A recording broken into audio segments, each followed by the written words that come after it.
नमस्कार, India voice पर बहुत स्वागत है आपका। मैं हूं आपके साथ प्रियंका मिश्रा। बुलेटिन की करेंगे शुरुआत। दिल्ली मेरठ मार्ग स्थित एसआरएम आईएसटी की मेस में रविवार को प्रशासन की ओर से खाद्य सुरक्षा विभाग की टीम ने संयुक्त रूप से छापेमारी की कार्रवाई को अंजाम दिया। टीम को वहां दोनों मेसों में गंदगी मिली। गंदगी मिलने पर एक मेस बंद करा दी गई और दूसरे को नोटिस जारी किया गया है। एसडीएम संतोष कुमार राय ने बताया है कि छात्रों ने एक दिन पूर्व पोहा में कॉकरोच निकलने की शिकायत जिलाधिकारी राकेश कुमार सिंह से की थी। जिलाधिकारी के निर्देश पर उन्होंने सहायक आयुक्त खाद्य विनीत कुमार की टीम के साथ रविवार को हॉस्टल के मेस में जांच की। एसडीएम ने बताया कि एसआरएम की मुख्य शाखा के हॉस्टल के मेस में गंदगी मिली है। खाद्य सुरक्षा मानकों की अनदेखी कर यहां पर खाना तैयार किया जा रहा था। इसके अलावा टीम को एक मेस में बिना रजिस्ट्रेशन के चलते हुए मिला है। इस मेस में गंदगी के साथ ही साथ अनियमितताएं भी देखने को मिली हैं। टीम के प्रबंधन को लेकर फटकार लगाई गई है। पूछताछ के दौरान छात्रों ने भी टीम से खाने की गुणवत्ता और साफ सफाई को लेकर शिकायत की। छात्रों ने आरोप लगाया कि संस्थान की ओर से कभी भी मेस की चेकिंग नहीं की जाती है। टीम ने वहां सूजी, बेसन, दही, मक्खन के नमूने लेकर जांच के लिए भेजे हैं।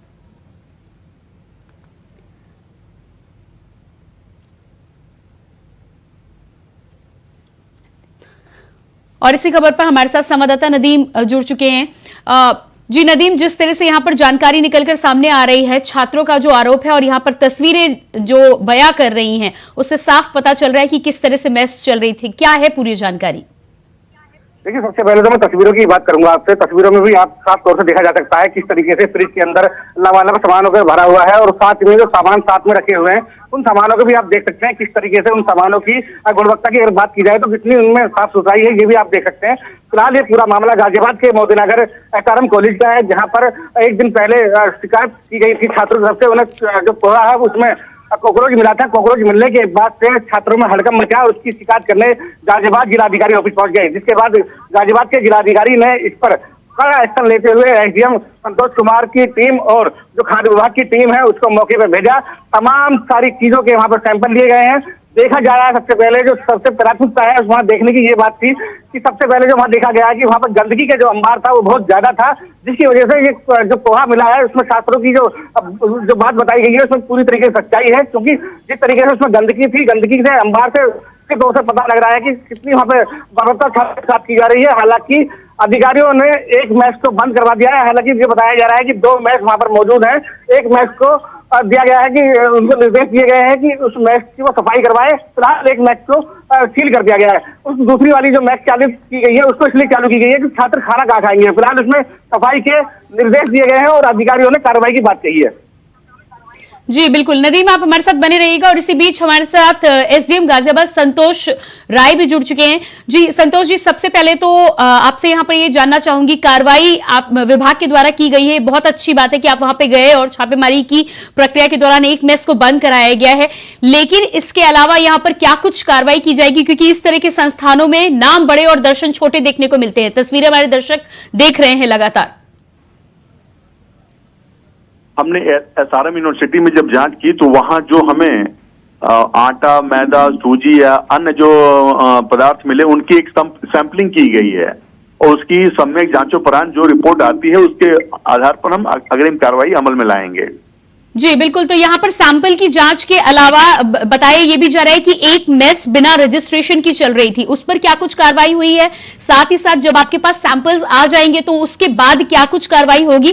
क्योंकि इस तरह की कार्रवाई के साथ जो बच्चे हैं वहां पर लाखों फीस देते हैं और उसके बाद इस तरह की स्थिति में उन्हें रहना पड़ रहा है, न केवल उनके स्वास्थ्य के साथ बल्कि उनके फ्यूचर के साथ भी यहाँ पर खिलवाड़ किया जा रहा है कॉलेज प्रबंधन के द्वारा। जी, दूसरे में वहां से खाना पैक होके आता था, यहाँ वो खिलाते थे, लेकिन हमने जब जांच किया तो मौके पर काफी गंदगी थी। मतलब उसमें स्टोरेज की भी मात्र स्टोरेज होने से भी गंदगी आ सकती थी। इस कारण से उसको फिलहाल बंद करा दिया गया है और जो मेन यूनिवर्सिटी है सारा, वहीं से खाना आके यहाँ बच्चे खाएंगे। खाना लाया जाएगा, यहाँ बच्चों में डिस्ट्रीब्यूट किया जाएगा जी। और जो फैसिलिटीज उसको बंद करा दिया गया है। संतोष जी, तत्काल तौर पर कॉलेज प्रबंधन के ऊपर क्या कार्रवाई की गई है? जांच के सैंपल तो आएंगे, आप उसका इंतजार कर रहे हैं, लेकिन जिस तरह की यहाँ पर लापरवाही प्रबंधन की तरफ से देखने को मिली है, इस तरह की स्थिति में यदि बच्चों को खाना खिलाया जा रहा है तो प्रबंधन की जिम्मेदारी बनती है, तो तत्काल उन पर क्या कुछ कार्रवाई की गई है? कोई फटकार लगाई गई है, कोई निलंबन कॉलेज की तरफ से उन्होंने किया है अपने एंड पे? जिनको ये ठेका दिया गया था खाना देने का बच्चों को, उनके द्वारा प्रबंधन द्वारा उनको सख्त चेतावनी दी गई है और एक फैसिलिटी उनकी जो एसआरएम थी उसको बंद करा दिया गया है। दूसरे फैसिलिटी से ही खाना आएगा, बच्चे सीधे खाना खाएंगे, स्टोरेज नहीं होगा। हम इस पर निगाह रखे हुए हैं और हमने उनको कहा है, ताकीद किया है कि जब इसमें सारी फैसिलिटीज उच्च स्तर की हो जाएंगी, नया फ्रिज आएगा, साफ सफाई हो जाएगी, तभी आप इसको ऑपरेशनल करेंगे और वो भी अनुमति के बाद। जी संतोष जी, जिस तरह से यहाँ पर इस कॉलेज में कार्रवाई की गई है, ऐसे न जाने कितने कॉलेज होंगे जो लाखों की फीस लेने के बाद भी बच्चों के भविष्य के साथ, उनके स्वास्थ्य के साथ खिलवाड़ कर रहे हैं। उसको लेकर अब आगे आपका क्या कहना है? क्योंकि इस तरह के कॉलेज में साफ देखने को मिल रहा है तस्वीरों के बाद कि नाम बड़े और दर्शन छोटे होते हैं। अभिभावकों से जब एडमिशन कराना होता है बच्चों का, तो बड़े बड़े कॉलेज कैंपस इंफ्रास्ट्रक्चर वगैरह दिखाया जाता है और उसी के नाम पे बच्चों को लालच दिया जाता है कि बच्चे आए यहाँ पर पढ़ाई करें। लेकिन पढ़ाई की तो बात है, यहाँ पर खाने की भी व्यवस्था इस तरह की है। तो आगे क्या और भी कॉलेज हो, क्या उस पर भी आपके विभाग की तरफ से आगे कोई चेकिंग, कोई इंस्पेक्शन, कोई कार्रवाई आगे आने वाले समय में हो सकती है? बिल्कुल, जिलाधिकारी महोदय का स्पष्ट निर्देश है कि जैसे जहां ये हॉस्टल, जहां मेस ऑपरेट हो रहे हैं, मेस चलाए जा रहे हैं, उन पर सतर्क निगाह रखें और लगातार कार्रवाई करते रहें, जिससे कि बच्चों को जिस हिसाब से फीस दे रहे हैं उस हिसाब से उनको सुविधाएं भी मिले, स्वच्छ और हाइजीन कंडीशन में उनको खाना मिले। जी फिलहाल संतोष जी, आपके विभाग के द्वारा कार्रवाई की गई, ये बेहतर कदम है। साथ ही साथ आप आगे भी बोल रहे हैं, आगे जब जांच के सैंपल्स आ जाएंगे, जिस तरह की हालत यहां पर देखने को मिल रही है, यकीनन इसमें कोई दो राय नहीं है कि बहुत से सैंपल नेगेटिव भी आएंगे। तो उसके बाद क्या कुछ कार्रवाई कॉलेज पर और जिनको यहां पर टेंडर दिया गया है उनके ऊपर होगी? हमें जब सैंपल्स की रिपोर्ट आ जाएंगी तो एक प्रक्रिया है, उसके तहत मुकदमा करके इनके खिलाफ हम कार्रवाई करेंगे। एडीएम सिटी के कोर्ट में मुकदमा चलता है, उसके बाद जो निर्णय होगा उसके अनुसार हम कार्रवाई करेंगे। ठीक है संतोष जी, हमसे बातचीत करने के लिए आपका बहुत बहुत शुक्रिया। तो यहाँ पर हम बातचीत कर रहे थे गाजियाबाद के एसडीएम संतोष राय से, ये बातचीत हमारी हो रही थी। साफ तौर पर यहाँ पर उन्होंने बोला है कि एसआरएम कॉलेज में वो पहुंचे थे, गंदगी का अंबार देखने को मिला है। 2 कैंटीन थी, एक कैंटीन बिना रजिस्ट्रेशन के यहाँ पर चलाई जा रही थी। उनका यह भी कहना है कि जांच के सैंपल का विभाग के द्वारा इंतजार किया जा रहा है। विभाग के द्वारा जब सैंपल की रिपोर्ट आ जाएगी उसके आधार पर कार्रवाई होगी। टेंडर भी रद्द किया जा सकता है, साथ ही साथ कॉलेज प्रबंधन के ऊपर आगे कानूनी कार्रवाई की जाएगी, कोर्ट के माध्यम से यहाँ पे फैसला लिया जाएगा। और इसके अलावा एक बात का और भी आश्वासन यहाँ पर हमें एसडीएम के द्वारा मिला है कि इस तरह के तमाम जो कॉलेज एरिया में हैं उन पर भी जिलाधिकारी महोदय का ये निर्देश आया है कि अब आगे आने वाले समय में उनकी भी चेकिंग की जाएगी, इंस्पेक्शन किया जाएगा और उसके आधार पर यह तय किया जाएगा कि ये बड़े बड़े कॉलेज जिस तरह से मोटी फीस लेते हैं, बच्चों को एडमिशन देने का दावा तो करते हैं, लेकिन क्या वहां पर स्थितियां जो हैं, वहां पर हालात जो हैं वो बच्चों के रहने लायक है या नहीं? हमारे साथ नदीम भी लगातार बने हुए हैं, संवाददाता हमारे साथ गाजियाबाद से जुड़े हुए हैं। नदीम, जिस तरह से हम यहाँ पर संतोष जी से बातचीत कर रहे थे, साफ तौर पर उन्होंने कहा है कि सैंपल के लिए वेट किया जाएगा, लेकिन उसके अलावा आप बताइए कि कार्रवाई को लेकर कॉलेज प्रबंधन का क्या इस पर अभी तक कुछ भी बयान आया है, कुछ भी कहने को वो तैयार हैं? देखिए, स्कूल प्रबंधक जो कॉलेज प्रबंधक है उसका भी कोई भी बयान नहीं आया है। सीधे तौर से अगर छात्रों की बात की जाए तो छात्रों ने बड़ा आरोप लगाया है। छात्रों ने कहा है कि जो कॉलेज प्रबंधक है वो कभी देखने भी नहीं आता था, कॉलेज प्रशासन एक बार भी मैच को देखने नहीं आता था, जो कि गंदगी बराबर थी। हालांकि शिकायत पहले भी की जा रही होंगी, लेकिन अगर कॉलेज प्रशासन इस पर कहीं ना कहीं सूद लेता तो शायद वो ठेकेदार जो वहाँ पर टेंडर उसका लिया हुआ है वो उसमें सफाई रखता, या वहाँ पर कॉलेज प्रशासन जाता तो तमाम चीजें ऐसी थी जिस पर निगाह रखी जा सकती थी। हालांकि फ्रिज की तस्वीरें भी आप देख रही होंगी, फ्रिज में सामान लबालब भरा हुआ है, उसके साथ साथ वहाँ पर काउंटर भी दिख रहे होंगे, उन पर भी सामान किसी ये खाने का सामान है, ना कि एक सब्जी या कोई अलग चीज का सामान नहीं है। खाने का सामान तो इतनी बेरहमी से वहाँ पर रखा हुआ है जिससे देखा जा सकता है काफी जो कीड़े हैं, जो मकोड़े हैं, वो सब उसमें जाते होंगे। तो कहीं ना कहीं जो सच्चाई है जो यहाँ बयां हो रही है वो कहीं ना कहीं अधिकारियों ने भी देखा है। अधिकारी अपने जुबानी बता भी रहे हैं कि किस तरीके से वहाँ पर जो मैच है उस मैच में गंदगी का खेल चल रहा था, उसका कहीं ना कहीं पर्दाफाश हुआ है और आगे इस पर कहीं ना कहीं बड़ी कार्रवाई होनी चाहिए जो कि बच्चों की जिंदगी के साथ खिलवाड़ ना हो सके। जी, इसके अलावा नदीम एक जानकारी यहाँ पर और आपसे चाहूंगी। बिल्कुल, यहाँ पर आपसे ये भी जानना चाहूंगी कि जो तमाम बच्चे हैं जिन्होंने यहाँ पर शिकायत की थी और उस पर कार्रवाई हुई है, अब उन तमाम बच्चों को खाना कहाँ से मुहैया कराया जा रहा है? क्योंकि एक कैंटीन तो यहाँ पर बंद करा दी गई है। क्या इन्हीं हालातों में बच्चे आज भी खाने को मजबूर हैं? देखिए, फिलहाल जब अधिकारी वहाँ पहुंचे थे तो 2 कैंटीन वहाँ पे मौजूद थी। दोनों ही कैंटीन में काफी गंदगी देखी गई थी। एक कैंटीन में बच्चे बदतर गंदगी थी जिसको जी। सील किया गया है। दूसरी जो कैंटीन है उसके हालात ठीक करने के लिए वहां पे निर्देश दिए गए हैं, उनको चेतावनी दी गई है कि वो हालात ठीक करें। हालात ठीक करने के जो बच्चों के साथ खिलवाड़ हो रहा है, खिलवाड़ को ना करके उनके साथ सही व्यवहार हो, अच्छी तरीके से खाना मिले जो उनके हेल्थ के लिए ठीक है। ठीक हो। और बच्चे वहाँ पढ़ने के लिए आते हैं तो मोटी रकम और मोटी फीस देकर वहाँ पढ़ने के लिए जाते हैं। जी बिल्कुल नदीम, इस तमाम जानकारी के लिए आपका बहुत बहुत शुक्रिया। तो आप देख पा रहे थे गाजियाबाद के एसआरएम कॉलेज की तस्वीर है। तस्वीर देखकर साफ अंदाजा लगाया जा सकता है। इंडिया वॉइस के माध्यम से आप ये तस्वीर अपने टेलीविजन चैनल्स पर देख सकते हैं। आप साफ देख सकते हैं किस तरह की गंदगी के अंबार में बच्चों को खाना परोसा जा रहा था और बच्चे इसी गंदगी में बना हुआ खाना खाने को मजबूर थे।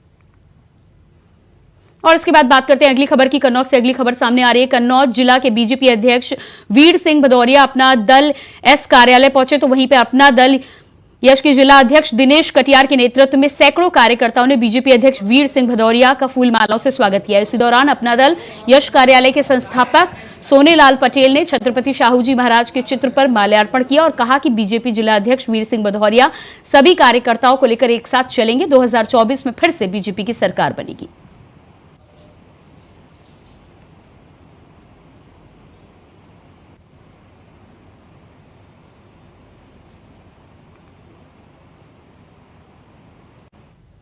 अगली खबर राजस्थान से सामने आ रही है, जहां 40,000 का इनामी बदमाश भगवान दास गिरफ्तार किया गया है। दिल्ली एवं जयपुर में वारदातों को अंजाम दिया करता था। दिल्ली में एडीएफ की टीम ने शातिर बदमाश व स्ट्रीट सीटर भगवान दास को समसागर बांध के पास खंडर नुमा इमारत से गिरफ्तार किया है। उसके कब्जे से पुलिस को एक अवैध तमंचा व 8 जिंदा कारतूस मिले हैं।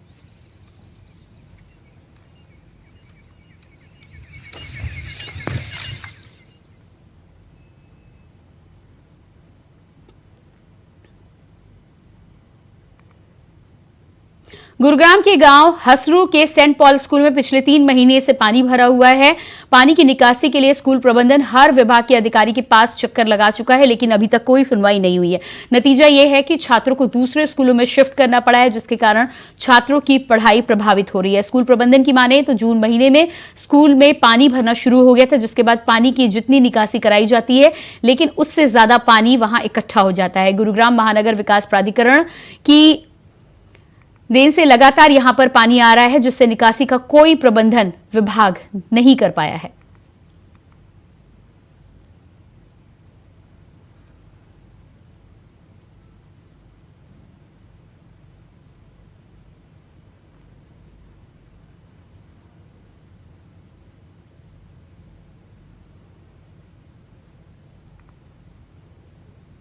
सुल्तानपुर में सपा सुप्रीमो अखिलेश यादव पहुंचे, जहां उन्होंने पूर्व विधायक अबरार अहमद को श्रद्धांजलि दी है। साथ ही साथ परिवारजनों से शोक संवेदना व्यक्त की है। आपको बता दें कि बीते 3 अगस्त को पूर्व विधायक अबरार अहमद का निधन हुआ था।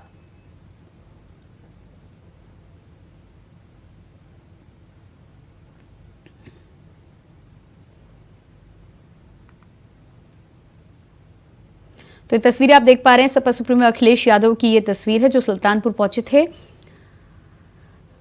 बीते दिनों विधायक अबरार अहमद की मृत्यु के बाद उनके परिवारजनों के बीच पहुंचे थे। श्रद्धांजलि अर्पित कर परिवारजनों को शोक संवेदनाएं सपा सुप्रीमो ने व्यक्त की हैं।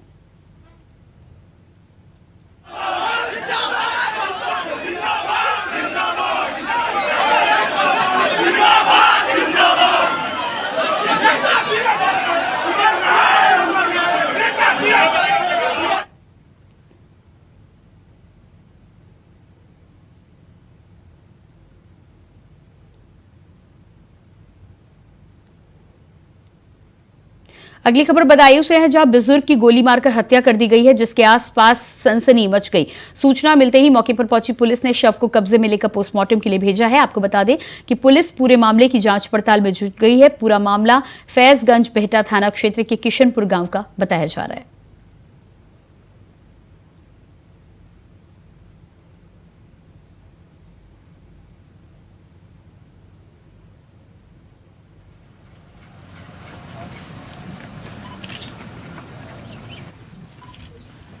कौन कौन लोग थे?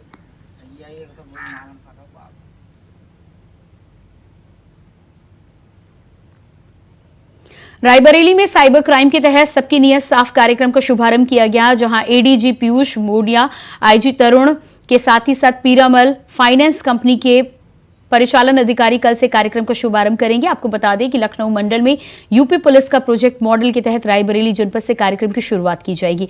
तो वहीं एसपी आलोक प्रियदर्शी ने जानकारी दी है कि साइबर क्राइम के बढ़ते मामलों को लेकर जागरूकता कार्यक्रम का आयोजन किया जाएगा।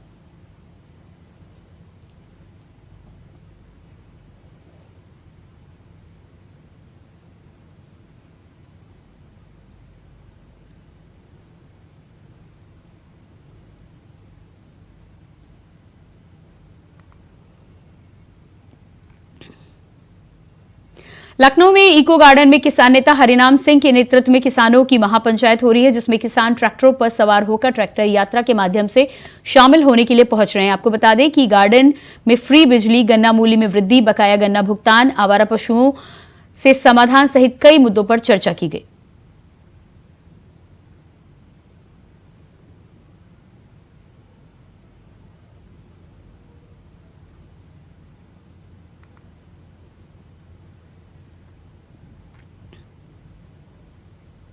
गाजियाबाद जिले में हिंडन एयरबेस पर भारत की स्वदेशी ड्रोन शक्ति का प्रदर्शन किया गया। भारतीय वायुसेना के साथ मिलकर भारतीय ड्रोन संघ ने भारत ड्रोन शक्ति 2023 का आयोजन किया है, जिसका उद्घाटन रक्षा मंत्री राजनाथ सिंह ने किया। इस खास कार्यक्रम में एयरफोर्स चीफ वीआर चौधरी भी शामिल हुए।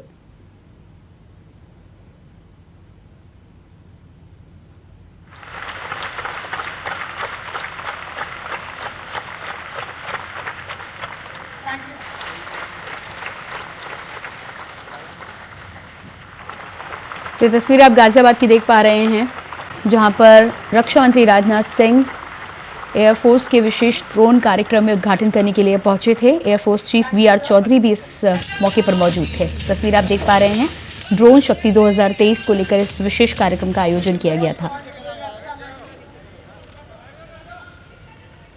भारत की स्वदेशी ड्रोन शक्ति के प्रदर्शन के लिए इस विशेष कार्यक्रम के आयोजन में रक्षा मंत्री राजनाथ सिंह पहुंचे थे। जनरल वीके सिंह के साथ यहां पर एयरफोर्स चीफ वीआर चौधरी भी मौके पर मौजूद रहे। और इसके बाद बात करेंगे अगली खबर की। दिल्ली के रोहिणी इलाके में एक बार फिर से तेज रफ्तार का कहर देखने को मिला है। सोमवार सुबह एक तेज रफ्तार स्कॉर्पियो कार ने कई लोगों को रौंद डाला। हादसा इतना भयानक था कि गाड़ी के परखच्चे तक उड़ गए। ऊपर से इनमें एक बिजली का खंभा भी टूट गया, जिसमें इस घटना में एक शख्स की मौके पर ही मौत हो गई, जबकि 2 लोग गंभीर रूप से घायल बताए जा रहे हैं। वहीं मौके पर लोगों ने कार चालक को पकड़कर पुलिस के हवाले कर दिया।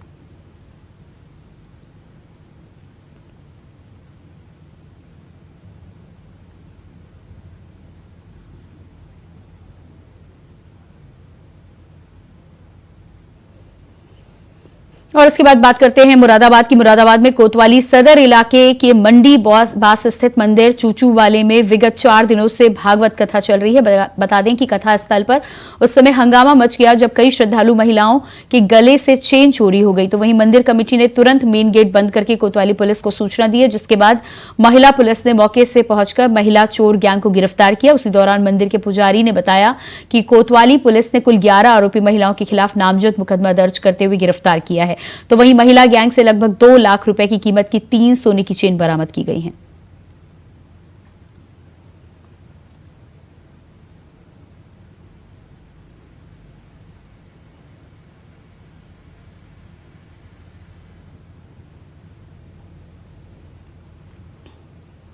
ओबीसी मोर्चाबंदी में जुटी भाजपा, बदलेगी यूपी की हवा। जी, बात होगी ओबीसी मोर्चाबंदी में जुटी भाजपा की, बदलेगी यूपी की हवा, क्योंकि भाजपा दिल्ली में जीत की हैट्रिक लगाने के लिए अभी से तैयारी में जुट गई है, जिसके लिए भारतीय जनता पार्टी यूपी में ओबीसी वोट को हथियार बना रही है। जो कि इसके साथ जाना चाहता है उसका पलड़ा भारी हो जाता है। देखिए हमारी खास रिपोर्ट।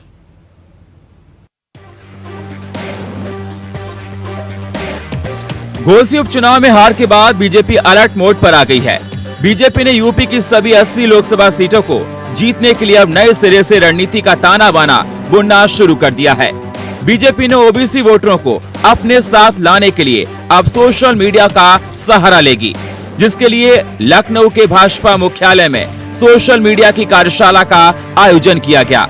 इस मौके पर उप मुख्यमंत्री केशव प्रसाद मौर्य, पिछड़ा मोर्चा के राष्ट्रीय अध्यक्ष के लक्ष्मण और भाजपा पिछड़ा वर्ग के अध्यक्ष नरेंद्र कश्यप भी मौजूद रहे।